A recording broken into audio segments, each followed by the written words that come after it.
Everyone, আমি আমার আগের ভিডিওতে বলেছি যে কখন আমরা হ্যাভ টু বা হ্যাজ টু ইউজ করতে পারি। আজকে আমি জানাবো হ্যাভ টু ইউজ করে বা হ্যাজ টু ইউজ করে কিছু বাক্য আমরা কিভাবে ইংরেজিতে বলতে পারি। যেমন আমি যদি বলি যে তার হোমওয়ার্কটি শেষ করতে হবে, শি হ্যাজ টু। যদি মেয়ে হয়, she has to finish her homework.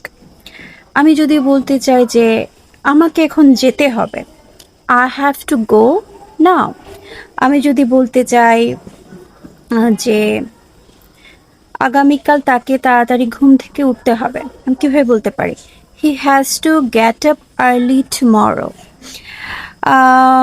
আমি যদি বলতে চাই যে তোমাকে রুলসটা ফলো করতে হবে বা এই নিয়মগুলো মেনে চলতে হবে, অনুসরণ করে চলতে হবে, কিভাবে বলতে পারি? You have to follow the rules.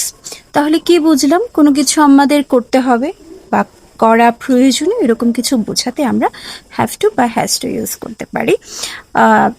এই তো ছোট্ট একটা ভিডিও ছিল, আশা করি এই ভিডিওটা আপনাদের সাহায্য করবে। ভালো থাকবেন।